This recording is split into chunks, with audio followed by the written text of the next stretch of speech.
En esta oportunidad nos encontramos para hablar sobre cómo el lenguaje C va a manejar las variables y las constantes en nuestros programas. Lo primero que tenemos que saber es qué es una variable. Una variable, en un principio, como su nombre lo indica, es algo que cambia de valor, es algo que cambia. En el caso de un lenguaje de programación y en el caso del lenguaje de programación en C propiamente dicho, una variable va a ser un lugar en la memoria donde yo voy a almacenar un valor y ese valor eventualmente voy a poder cambiarlo en función de la lógica o del algoritmo de mi programa. De esta manera vamos a poder decir que una variable va a estar definida por dos características. Una es la dirección de memoria donde está alojada y la otra es el contenido que yo tengo dentro de esa posición de memoria. Como la dirección de memoria donde va a estar alojado el valor con el que voy a estar trabajando no es fácil de manejar, veamos por ejemplo en el caso actual donde tengo un procesador de 64 bits, voy a tenerlo identificado con un número de 64 bits, o eventualmente si utilizo alguno de los otros sistemas de numeración podrán ser menos dígitos, pero sigue siendo complejo a lo largo del flujo de un programa ir manteniendo esos números que indican una dirección. Entonces lo que el lenguaje me va a permitir es simbolizar, es representar una dirección de memoria determinada con un nombre. Ese va a ser el nombre de la variable con el que yo voy a trabajar. Y el valor que yo voy a poner ahí adentro, entonces va a ser el contenido que va a tener esa variable, que va a ser el contenido que va a tener esa dirección de memoria. Si lo quisiéramos representar en un gráfico, entonces tendríamos que el contenedor es la variable y que el contenido es el dato que yo tengo. Esto es lo que me va a identificar una variable. Si bien después vamos a ver que vamos a poder ampliar lo que manejemos como variables dentro de nuestro programa, en un principio el lenguaje C en sí mismo solo maneja 4 tipos de datos. Cuando yo me refiero al tipo de dato, lo que estoy diciendo es cómo va a ser el número que yo voy a estar guardando en una variable. ¿Por qué digo el número y no el dato? Porque todos sabemos ya a esta altura de que una computadora solo maneja números. Después veremos esos números si los podemos interpretar de una u otra manera. De hecho, más adelante en esta presentación vamos a ver un ejemplo de eso. Pero en un principio, la computadora solo maneja números. Y en las posiciones de memoria solo va a guardar números. Esos números que guarda los va a poder interpretar de 4 maneras diferentes. Esos son los 4 tipos de datos que vamos a encontrar que maneja C. El primer tipo de dato vamos a encontrar que es un número entero, pero ese número entero va a tener un tamaño de un solo byte, o sea que va a ser de 8 bits. A ese tipo de datos se lo va a llamar char. El tipo de dato char hace referencia o nos lleva a pensar en caracteres.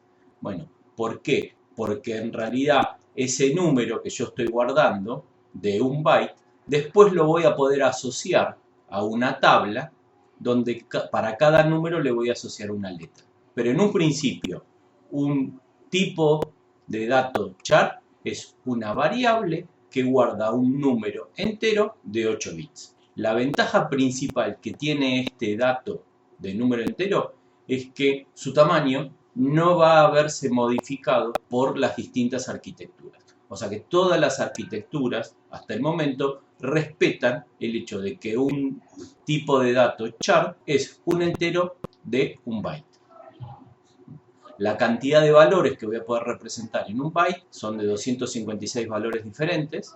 Entonces el rango, como es un número que va a tener signo también, el rango de valores que yo voy a poder almacenar en un byte va desde los menos 128 a más 127. El siguiente tipo de dato que yo voy a poder guardar es un número entero. En este caso, el número entero va a depender su tamaño del tipo de procesador. En una arquitectura como las que utilizamos actualmente, que son de 64 bits, en ese caso los enteros son de 4 bytes. En una arquitectura de 16 bits, los enteros son de 2 bytes. Entonces, eso va a depender de la estructura de mi computadora. En el caso de este ejemplo, donde yo estoy trabajando con una arquitectura de 64 bits, donde mi entero es de 4 bytes, la cantidad de valores diferentes que yo voy a poder almacenar es este número grandote que yo veo acá, de 4.294 millones de números, prácticamente 4.295 millones de números diferentes. Como lo voy a partir en la mitad para poder poner signo, entonces vamos a ir de los 2.000 2100 y pico a los 2100 y pico. Fíjense, ya lo podemos profundizar esto en el video que nos habla sobre los distintos sistemas de numeración, pero fíjense que siempre que trabajo con números enteros con signo, o como le solemos decir, números enteros signados, siempre arranco de un número negativo que es una unidad mayor al número positivo máximo que puedo tener. Acá voy de menos 128 a más 127. Acá voy de menos 2.147.483.648 a 2.147.483.647. Una unidad menos que el número absoluto menor. El siguiente tipo de datos es el tipo de datos real que voy a poder almacenar, que lo defino como el tipo float. En este caso el tipo float, para almacenar los reales, que se define a partir de un estándar al cual se adhieren los distintos fabricantes de procesadores, hace que también sea un tipo común a todas las arquitecturas de procesadores. Va a ser un número de 32 bits o de 4 bytes, si también lo quiero expresar de esa manera, donde va a representar un número en punto flotante de simple precisión. ¿Qué significa que sea punto flotante? Significa que el número que yo voy a representar no va a tener una posición fija, el punto. ¿Por qué no va a tener una posición fija? Porque el formato float definido en este estándar de la IEEE lo que va a hacer es, al momento de almacenarlo en memoria, va a desplazar el punto a dejar un solo dígito a la izquierda de ese punto. Entonces lo que yo voy a tener en mi representación del número es un primer bit que me va a indicar el signo. 0 positivo, 1 negativo. Después voy a tener 8 bits que me van a representar el exponente. Me van a representar a qué número está elevada la base. Y por último, voy a tener 23 bits que me van a indicar la parte fraccionaria, lo que va a estar después de la coma. Noten que en ningún lado yo tengo la parte entera. ¿Por qué? Porque yo lo que estoy haciendo es normalizando y dejando como parte entera un 1. Siempre pongo un 1 como parte entera. Y a partir de ahí almaceno lo que es la parte fraccional. Tengan presente que acá estamos trabajando con números binarios. Por lo tanto, no es que la parte entera puede valer 1, 2, 3, 4, 5, 6. No, la parte entera puede valer 0 o 1. Voy a normalizar el número dejando el primer 1 a la izquierda de la coma. Y todo lo que me queda a la derecha de la coma es lo que voy a representar en esta parte de 23 bits que es la fracción.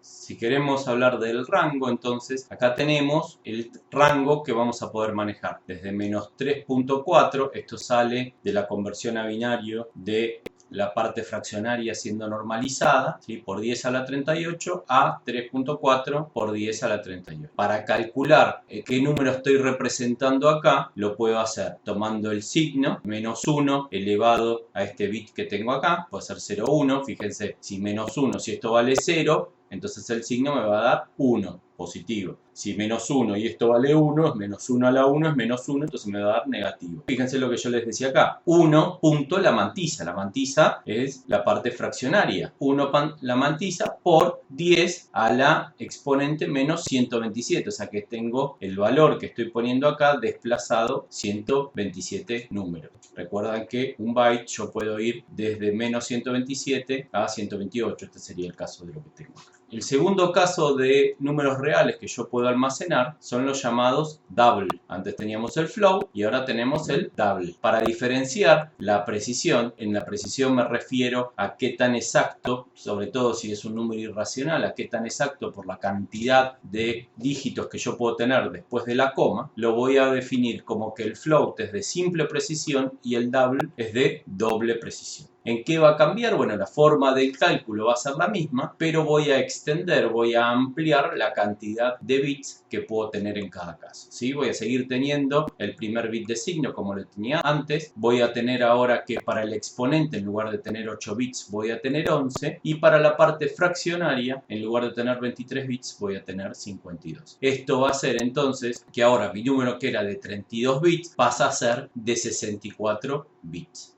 pasa a tener el doble de precisión. Ahora bien, dijimos que los tipos de variables que podía manejar en C solo son 4, y de hecho son los 4 que vimos: char, int, float y double. Pero para poder hacer un aprovechamiento mejor de este tipo de las variables, vamos a encontrar que a esas variables le vamos a poder aplicar algunos modificadores. El primer modificador del que vamos a hablar es el modificador signed o unsigned. Este tipo de modificador solo es para variables del tipo enteras. Recordemos que como enteras tenemos dos tipos de datos: el int propiamente dicho y el char, que era un número entero también de 8 bits. La modificación como signed en realidad no la voy a usar porque significa que yo voy a trabajar en un número con signo. Por defecto, estos números o estas variables ya trabajan con signo, así que en un principio no tendrían mayor sentido utilizar el modificador signed. Lo que sí podría tener sentido es utilizar el modificador unsigned. El modificador unsigned lo que me va a permitir es manejar solo números positivos. Entonces, para hacerlo más fácil, vamos a poner el ejemplo con una variable del tipo char, un entero de 8 bits. Sabíamos que el entero de 8 bits puede tener 250 valores diferentes, y como utilizo signo, el rango de datos con el que voy a trabajar es de menos 128 más 120. Bueno, si yo aplico el modificador de unsigned, lo que puedo hacer es que mi variable tenga un rango de valores entre 0 y 255. Para tener los 256 valores. ¿Por qué? Porque no utilizo un bit para el signo. Utilizo los 8 bits para la magnitud. Lo otro que vimos es que la variable, en función del tipo que yo le defino, automáticamente me va a definir el tamaño. Por eso es importante en un programa, antes de escribir nuestra primera sentencia de código, definir todos los lugares que voy a necesitar reservar para guardar datos. Todas las variables que voy a necesitar para utilizar en mi programa. Los compiladores actuales permiten que yo eso lo pueda hacer en cualquier lugar del programa porque lo hacen dos pasadas. Hace una primera pasada buscando toda la declaración de variables que yo tenga, reserva el lugar para todas esas variables y hace una segunda pasada donde empieza a hacer la conversión de mis sentencias en código de máquina. Pero acá estamos hablando de los compiladores actuales y de los compiladores actuales que trabajan en las computadoras. Podría darse el caso, gracias a la portabilidad que me da el C, de que yo pueda hacer un programa para compilarlo y ejecutarlo en un equipo dedicado, en un sistema embebido. En ese caso pueda que el compilador de ese procesador para el sistema embebido, al ser de una capacidad de procesamiento mucho más chica, que lo elijo porque es más barato que un procesador de alta capacidad de procesamiento, entonces ese compilador no tenga la ventaja de hacer una doble pasada, va a ser una sola. Entonces en la primera pasada ya necesita conocer de antemano todos los lugares que va a reservar para guardar datos.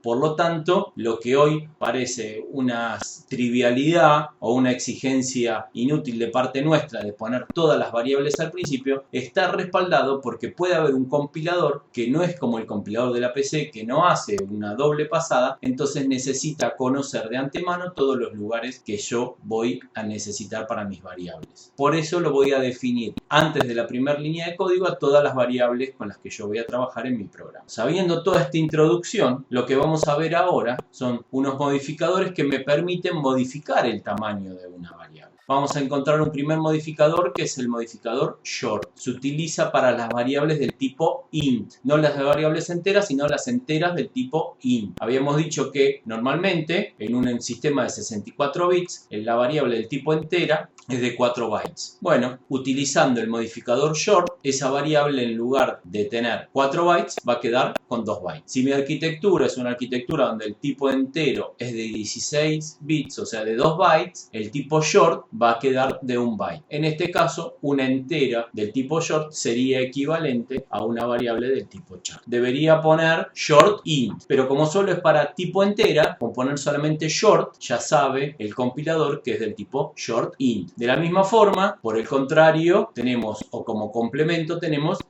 el modificador de variable del tipo long. El tipo long sí lo voy a poder usar en variables del tipo entera o lo voy a poder usar en variables del tipo double. Lo que hace el modificador long es extender al doble el tamaño de la variable. Por lo tanto, siguiendo con el ejemplo de una arquitectura de 64 bits donde el entero es de 4 bytes, si yo le pongo el modificador long, va a pasar a ocupar 8 bytes. Y lo mismo va a pasar con el tipo de variable double, que va a pasar a ocupar el doble del lugar. Por defecto, el modificador long se usa para enteros, entonces yo puedo simplemente decir long y lo va a tomar como un long int, o si lo quiero usar para un tipo de variable double, double, lo que voy a especificar es long double. Otro dato importante es que puedo combinar los modificadores. Recién habíamos visto, por ejemplo, que a un entero yo le podía decir unsigned. Y ahora vemos que a un entero le puedo decir long. Entonces podría definir un tipo de variable que sea unsigned long. Otra cosa que les quiero contar también, que nos va a ser bastante útil en nuestros programas, como la arquitectura va a definir el tamaño de la variable, a veces yo necesito conocer cuánto lugar me va a ocupar en memoria una variable. Entonces para eso tenemos una macro que nos da nuestro lenguaje de programación, que es la macro sizeof. Poniéndole sizeof y la variable, o sizeof y el tipo de variable, en cualquiera de los dos casos, el resultado de esta macro es la cantidad de bytes que ocupa ese tipo de variable. Por último, como otra particularidad que vamos a encontrar en el lenguaje, es un operador de conversión llamado cast. ¿Qué significa un operador de conversión? Significa justamente que cuando yo utilice este operador, le voy a cambiar el tipo de dato a una variable. Ahora, ese cambio no es un cambio permanente, es simplemente un cambio para la situación en la que está el nombre de la variable antepuesto con el operador cast. Veamos un ejemplo. Ya vimos que si yo defino una variable entera, por ejemplo, en este caso esa variable entera se llama b y la divido por otro número entero, que en este caso es un 2, podría ser también una variable entera, pero al ser una división de números enteros, el resultado es un número entero. Por lo tanto, por más que el resultado de esto yo lo guarde en una variable del tipo float, el resultado de esta división va a ser un número entero. Con muchos ceros en la parte decimal, porque float, pero va a ser entero, porque me va a ser 7 dividido 2, el resultado es 3, la parte entera es 3, y el resto lo descarta, porque estoy haciendo una división de enteros. Entonces en la A, en la variable A, me va a guardar el 3 seguida de un montón de ceros, porque de nuevo fue una división de enteros. Entonces yo lo que podría hacer para solucionar esta situación, sí, claro, podría definir B como una variable del tipo float, pero no lo quiero definir como una variable float porque lo quiero manejar como una variable entera. Entonces lo que puedo hacer es que en esta operación en particular, B sea tomado como un número float, o como una variable, mejor dicho, del tipo float, y no como una variable entera. Entonces para eso lo que puedo hacer es defino nuevamente b como entero, defino nuevamente a como float, pero al momento de realizar la división antepongo a la variable b, antepongo entre paréntesis el tipo de variable con el que quiero que sea considerada. En este caso estoy considerando la variable b como float solo para esta operación, solo para esta operación. Entonces en este caso sí, ahora el resultado de esta división es 3,5. ¿Por qué? Porque estoy dividiendo una variable del tipo float por un entero, entonces divide como un float y el resultado del float lo guarda en un float con la correspondiente parte decimal. Los invito a que se armen un programa donde copien esta parte de código o esta otra, agregando para que les muestre en pantalla, etcétera, etcétera, etcétera, y vean el comportamiento este que yo les estoy contando. Ármense un programa que primero haga la división entre dos números enteros y se lo asigne a una variable del tipo float y vean el resultado, y después utilicen el operador de conversión cast y vean que el resultado es diferente. Entendiendo ya entonces el funcionamiento de las variables dentro de nuestro lenguaje C, ahora vamos a ver lo complementario, vamos a ver las constantes. ¿Qué quiere decir constante? Bueno, justamente, como su nombre lo indica, son todos aquellos valores que yo voy a utilizar dentro de mi programa y que no van a sufrir variación. Los métodos que vamos a ver para el manejo de constantes dentro de nuestro programa van a tener dos objetivos. El primero es hacer que el programa sea más prolijo, sea más entendible, sea de alguna forma más legible en cuanto a lo que está haciendo, en cuanto a la lógica que va llevando. Y la segunda es una cuestión de protección. Si yo defino que un dato va a ser una constante, si yo defino que un dato no va a ser modificado a lo largo de todo el programa, entonces lo almaceno de forma tal que si yo quiero modificar el dato, el compilador me va a indicar que estoy tratando de escribir un valor que no está permitido ser modificado. Vamos a ver dos métodos que podemos manejar en el lenguaje C para poder trabajar con constantes. El primero de ellos que vamos a ver es un método que se resuelve al momento de compilar. Es la utilización de una sentencia llamada define, que no es una sentencia del lenguaje C, es una sentencia del compilador. Es el compilador el que va a resolver esta sentencia define. Cuando vimos el proceso de compilación, vimos que el compilador lo primero que hace es llamar a la función de preprocesador. La función de preprocesador va a ser la encargada de buscar aquellas sentencias que comiencen con un numeral. Las sentencias que comienzan con un numeral son sentencias para el preprocesador, no para el compilador. Entonces, resuelve en esta primer pasada todas aquellas sentencias que empiezan con el numeral. En este caso, la sentencia que va a empezar con un numeral es la sentencia define. Y del find lo que va a hacer es definir una etiqueta que representa un valor. Preprocesador lo que va a hacer es buscar y reemplazar en todo mi programa aquellos lugares donde figura esa etiqueta y pone el valor correspondiente. El segundo método del que habíamos hablado es el modificador const que yo le puedo poner a una variable. Entonces yo voy a definir una variable como la definí hasta ahora, pero un modificador que le voy a poner es el modificador const. Con este modificador yo le estoy diciendo al compilador que esa variable no puede ser modificada y la va a guardar en un lugar de memoria que solo es de lectura. Entonces si yo quiero después en algún momento de mi programa escribir esa variable, me va a dar un error. Vamos a ver que hay muchas funciones con las que vamos a estar trabajando durante el año que reciben como argumento para esas funciones variables del tipo const. O sea que de alguna forma me aseguran que el dato que yo le estoy pasando a la función, esa función no la va a modificar. Vamos a desarrollar un poquito el concepto del define. El define, cuando yo haga un define de una etiqueta y a esa etiqueta le defina un número entero, entonces el tipo de dato que va a estar manejando en ese lugar es un tipo int. Cuando almacene ese dato en el programa va a ser del tipo int. Mientras que si yo defino un valor real, la etiqueta lo va a tomar como un valor del tipo double. ¿Eso para qué me sirve, amigo? ¿Para qué me importa? Y para cuando yo quiera asociar ese valor a un tipo de variable. La variable a la que yo voy a tener que guardar ese valor va a tener que responder a estos tipos de datos. Eventualmente yo le puedo pedir al define que el tipo de dato que use para esa etiqueta sea diferente. Por ejemplo, agregándole una L, agregándole una F o agregándole una U si quiero que sea respectivamente un long, un float o un unsigned. Acá vemos algunos ejemplos de cómo utilizaría el define. Por ejemplo, en el primer caso defino una etiqueta llamada pi que va a tener el valor de 3, 14, 16. Y esto lo va a almacenar como si fuera un double. ¿Sí? Cuando cargue el programa en memoria lo va a cargar en el espacio que ocupa un double. Ahora, como yo sé que con un float para mí es suficiente para guardar este dato, podría ponerle una F al final. Entonces el lugar que va a utilizar para guardar este dato va a ser el lugar que ocupa un float. De la misma forma, si yo defino el 1, 2, 3, 4, 5 es un entero, o podría definirlo como un long poniéndole una L al final. La forma de definir una variable del tipo constante es definiendo una variable, en este caso por ejemplo la variable se llama e, la variable es del tipo double y lo que le estoy agregando como modificador es el const. O sea que si yo quiero modificar el valor de la variable e, me va a tirar un error diciéndome que es una variable del tipo constante y que no puede ser modificada.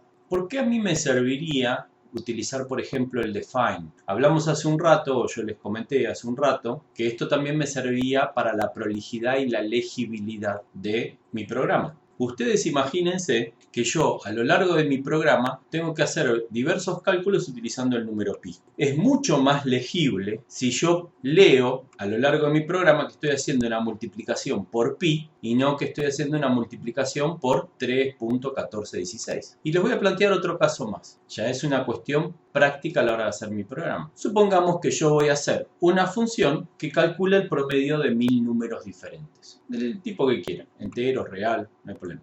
Pero va a ser una función que calcula el promedio de 1000 números diferentes. Ahora, al momento de hacer las primeras pruebas y ver que mi función esté trabajando como corresponde, y la verdad es que cargar los 1000 números es como un poco mucho, sobre todo si tengo que hacer varias pruebas, cada vez que pruebo cargar 1000 números y no está bueno. Lo más probable es que haga mis pruebas en un principio haciendo una carga de 5 o 10 números. Una vez que veo que más o menos con eso está funcionando, que ya la lógica está trabajando como yo quiero que trabaje, entonces ahí, bueno, eventualmente sí haré una o dos pruebas con 1000 números para ver que no tenga problema. Pero en un principio las pruebas serían de 5 o 10 números. Entonces, yo voy a utilizar seguramente alguna estructura de repetición que repita el ingreso de datos 1000 veces y después voy a hacer una división donde el resultado de la suma de esos 1000 datos que ingresé lo divida por 1000. Voy a hacer la prueba con los 5 datos. Entonces, ¿qué hago? Voy a la estructura de repetición, cambio donde dice 1000 y pongo 5. Y después voy a la división y donde divido por 1000, divido por 5. Ahora, después, cuando deshago el cambio y vuelvo a poner 1000, me olvidé de poner el 1000 en uno de los dos lugares. Lo que en un principio probé y funcionaba bien, después no va a funcionar. Entonces, si yo sé que 1000 es la cantidad que quiero trabajar o 5 es la cantidad con la que voy a hacer las pruebas, bueno, defino, como defino acá, y valga la redundancia, un define count, que en un principio le pongo el valor 5. Ese 5 después va a aparecer en todos los lugares donde diga count. Entonces voy a hacer la estructura de repetición, que lo repito count veces, y la división, que la divido por count. Después, cuando ya terminé las pruebas y eso lo quiero cambiar a 1000, simplemente lo cambio en un lugar, y en todos los lugares donde debería figurar 1000 en lugar de 5, va a cambiarlo automáticamente. ¿Por qué? Porque en todos esos lugares va a decir count, y yo ahora hice que el define de count en vez de valer 5 valga 1000.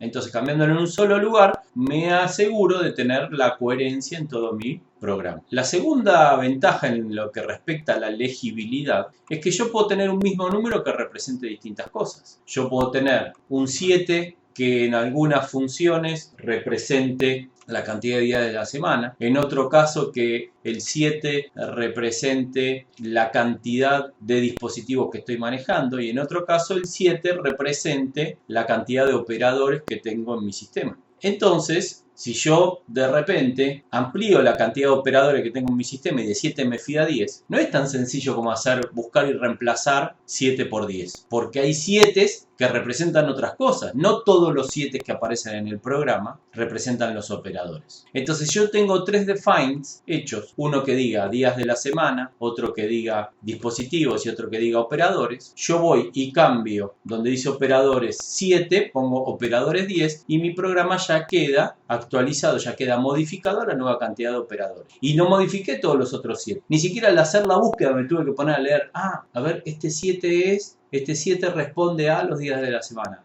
Este 7 responde a, sí, también a los días de la semana. Este 7 no, este responde a operadores, lo cambio. Este 7 no responde a la cantidad de dispositivos, no, lo dejo. Cambio en el define, donde dice operadores, de 7 a 10 y ya mi programa está automáticamente actualizado para la nueva cantidad de operadores.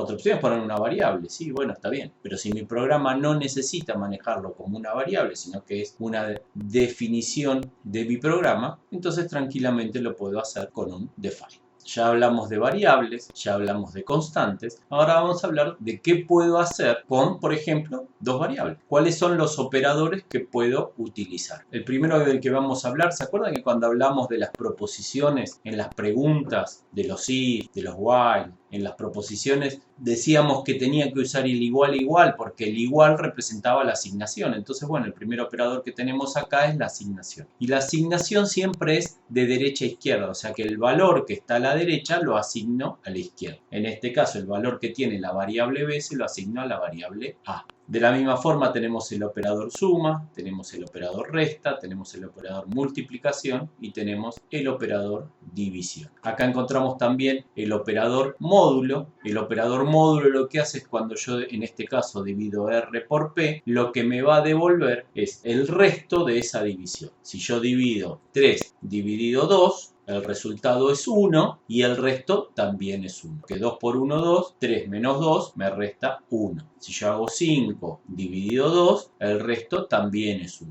Obviamente el resto siempre va a ser menor al número por el cual estoy dividiendo. O sea, yo no puedo tener un resto igual o mayor al número por el que estoy dividiendo. De la misma forma que les comentaba recién entonces que yo usaba en las proposiciones el doble igual porque el igual significaba otra cosa, de la misma forma tengo que usar un doble ampersand para unir dos proposiciones del tipo AND o tengo que usar un doble pipe para unir dos proposiciones del tipo OR, porque si pongo una sola AND o si pongo un solo pipe, entonces lo que eso me va a representar es una AND o una OR a nivel de bits. O sea que va a tomar bit a bit de mi dato y va a hacer una AND o una OR de ese bit entre los datos que le estoy pasando. De la misma forma, el operador acento circunflejo, el operador triangulito no lo confundamos con la exponenciación, que en muchos lugares se utiliza para exponenciación. No, en este caso, en el lenguaje C, este simbolito del acento circunflejo se utiliza para hacer una OR exclusiva. Todas las operaciones que van del ampersand para abajo son operaciones que se manejan a nivel bit. O sea que va a ser una OR exclusiva a nivel. Habíamos visto para las proposiciones que si yo ponía un signo de admiración, era la negación. La negación es si era verdadero queda falso, si era falso queda verdadero. Que no es lo mismo que el símbolo virguilla, que es este símbolo que tenemos acá, que es el símbolo del complemento a 1. Complemento a 1 lo que va a hacer es todos los 1 los pone en 0 y todos los ceros los pone en 1. Por último, los otros dos operadores que vamos a tener para trabajar a nivel de bits son los operadores de desplazamiento. Si yo pongo dos signos menor que, lo que va a hacer es desplazar hacia la izquierda. Y si yo pongo dos operadores mayor que, lo que va a hacer es desplazar hacia la derecha. ¿Cuánto va a desplazar? Bueno, el número que yo le ponga al costado. En este caso, a la X va a desplazar 2 bits hacia la izquierda. Mientras que en este caso la Y va a desplazar el valor que tenga guardado en P hacia la derecha. Y acá me pregunta, ¿qué equivalen los desplazamientos? Y bueno, piensen lo siguiente. Si yo tengo un 10 y desplazo hacia la izquierda y le agrego un 0 más, ¿qué me queda? 100. Mientras que si yo tengo 10 y lo desplazo a la derecha a un lugar, agregando un 0 adelante, ¿qué me queda? Un 1. Entonces, todos los desplazamientos hacia la izquierda son multiplicaciones por la base y todos los desplazamientos hacia la derecha son divisiones por la base. En este caso que estamos trabajando a nivel de bit, la base es 2. Todos los desplazamientos hacia la izquierda es lo mismo que multiplicar por 2 y todos los desplazamientos hacia la derecha es lo mismo que dividir por 2. Vamos a ver las tablas de verdad de lo que hablábamos recién. Para quienes lo conocen puede servir para refrescar y para quienes no lo conocen puede servir para que lo conozcamos. La tabla de verdad es lo que me dice cuál es el resultado de aplicar cada una de estas operaciones lógicas que hablábamos recién. La primera que vamos a ver es la tabla de verdad de AND. En este caso, para que la tabla de verdad parezca como un poco más legible, yo lo que hice fue utilizar la nomenclatura verdadero-falso. Pero podríamos pensar que todos los falsos son ceros y todos los verdaderos son 1. Sería el equivalente. Si yo tengo en una proposición AND de dos valores, supongamos P y Q, P ampersand Q, P and Q me va a dar. En el caso de que los dos valores sean falsos, me va a dar falso. En el caso de que uno de los dos sea falso, también me va a dar falso. Y la única condición que entonces que voy a tener como verdadera es cuando los dos valores son verdaderos. La segunda tabla de verdad que vamos a ver es la del OR, siguiendo el mismo criterio. Entonces, ahora, cuando las dos proposiciones sean falsas, entonces P OR Q va a ser falso. Si una de las dos proposiciones o las dos proposiciones son verdaderas, entonces con una OR va a ser verdadera. Si esta proposición es verdadera o esta proposición es verdadera, entonces va a ser verdadera. En este caso esta es verdadera, esta es falsa, entonces va a ser verdadera. La tercera que vimos es la OR exclusiva. La OR exclusiva es que cuando una de las dos es verdadera, es verdadera. Ahora, si las dos son verdaderas o las dos son falsas, es falso. Que es OR exclusiva porque tiene que ser verdadero exclusivamente una de las dos. Si las dos son verdaderas, es falso. Y por último, la negación o el not, lo que habíamos visto como la virguilla, es que lo que les decía, si es falso pasa a ser verdadero, si es verdadero pasa a ser falso. A nivel de bit, si el bit es un 0 pasa a ser un 1 y si es un 1 pasa a ser un 0. Acá vemos un ejemplo de una AND, donde tenemos un dato, digamos, del tipo char, porque es un byte, otro dato del tipo char, porque es un byte. Entonces, si aplico el operador AND entre los dos datos, tengo que en este caso que los dos son 1 pasa a ser 1, y el resto, como estos son todos ceros, no me importa lo que tenga acá abajo, me va a quedar un 0. Mientras que en una OR, fíjense que mi resultado es que mientras haya en alguno de los dos datos un 1, me va a quedar un 1. O dicho de otra manera, mientras tenga un verdadero, voy a tener un verdadero. O sea que la única condición para tener un falso es que tanto en uno o en otro tenga un 0. Y por último, la OR exclusiva, que cuando los dos sean iguales me va a poner un 0, o estos dos que son iguales me va a poner un 0, y cuando son distintos me pone un 1.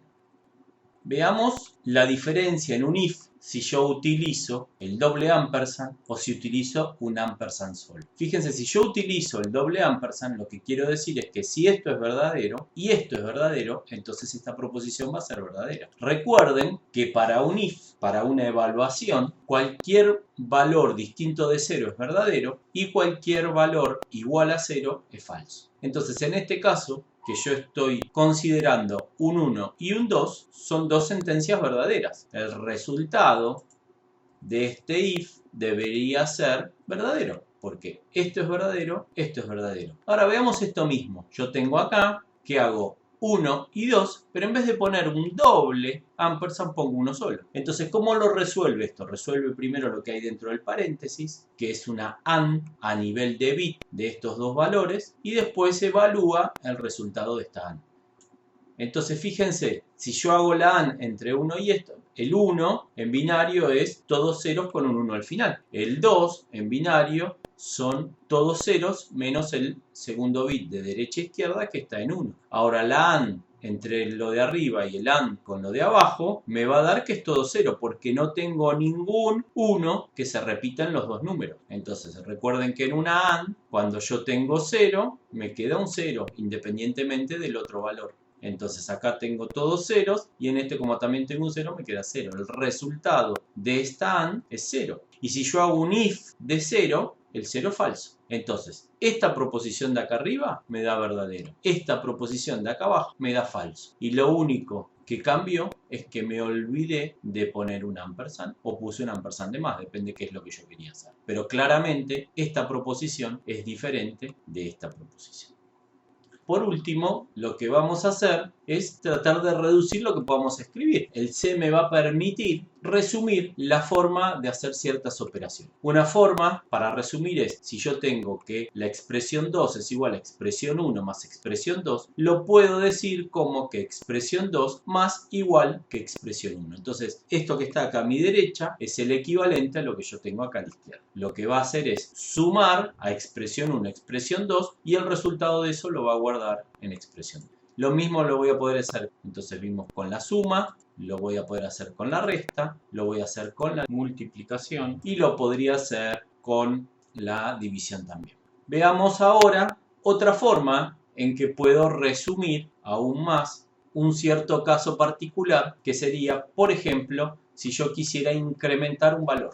Si yo quisiera hacer que A es igual a A más 1, yo podría hacer, como tengo acá, A más igual 1, puedo hacer A igual a A más 1 o puedo hacer A más más. Si yo hago A más más, lo va a interpretar como que quiero incrementar el valor de A. Pero ¿saben qué? También puedo hacer más A. Más A también me va a incrementar en 1 el valor de A. Pero fíjense, en este lugar donde el más o los más están después de la variable, lo llamo post incremento, y en este lugar donde los más están antes de la, lo llamo preincremento. ¿Cuál es la diferencia en utilizar una sentencia o la otra? Si la sentencia está sola en un renglón, ¿sí? Si yo le pongo A más punto y coma, es equivalente a hacer más A punto y coma. Ahora, si por ejemplo el A más está dentro de una proposición de un if, lo que va a hacer el if es primero evalúa A, el valor de A, y después de hacer la evaluación lo incrementa. Si hago el preincremento, o sea que hago más A, toma el valor de A, lo incrementa en 1 y después lo evalúa. Esa es la diferencia entre el post-incremento y el pre-incremento, que de alguna forma queda visibilizado en el lugar donde tengo puestos los más. Nuestra última diapositiva, lo que nos va a contar a partir de lo que estuvimos viendo en esta presentación, son un par de convenciones más a las que venimos agregando en nuestro desarrollo de los programas. Lo primero es lo que hablábamos al principio, de que todas las declaraciones de las variables se hacen al principio de la función. Lo repito porque es importante que lo tengan presente y si no lo hacen así, se lo vamos a marcar, porque de nuevo en nuestro compilador de la computadora no vamos a tener problema, pero en ciertos compiladores puede ser un problema. Y lo segundo es que utilicemos como nombres de variables nombres que solo contengan caracteres del alfabeto en inglés. En líneas generales no debería haber problemas, pero ¿qué pasa? Como la tabla original de caracteres solo contiene los caracteres en inglés, lo que se hizo posteriormente fue ampliar esa tabla. Entonces hay una tabla extendida donde se agregaron los caracteres regionales. Entonces lo que puede pasar es que yo arme una variable utilizando esa tabla de caracteres extendida con la regionalización de Latinoamérica. Y después alguien utilice mi programa o quiere editar mi programa en una máquina que está configurada con una tabla de regionalización extendida de portugués. Entonces los símbolos especiales, como puede ser la ñ, esos símbolos pueden ser diferentes. Entonces para evitar esos problemas lo más recomendable es que solo se utilicen caracteres del alfabeto inglés. A modo de resumen, les dejo acá dos presentaciones. En una donde tenemos cuáles son las letras que hay que usar para cada tipo de dato. Y en el otro algunas particularidades adicionales, como por ejemplo si quisiera imprimir el porcentaje, porque si pongo el porcentaje directamente lo va a tomar como que lo que sigue es una variable. Si quiero que tenga una cantidad de dígitos determinada, o si quiero que tenga una precisión determinada, o si quiero que me muestre el signo. Ténganlo para referencia, tanto la tabla con cada uno de los tipos, como algunas consideraciones adicionales para poder dar formato a lo que estoy imprimiendo. Y hasta aquí entonces lo que les quería contar respecto de las constantes y las variables que vamos a manejar en nuestro lenguaje C.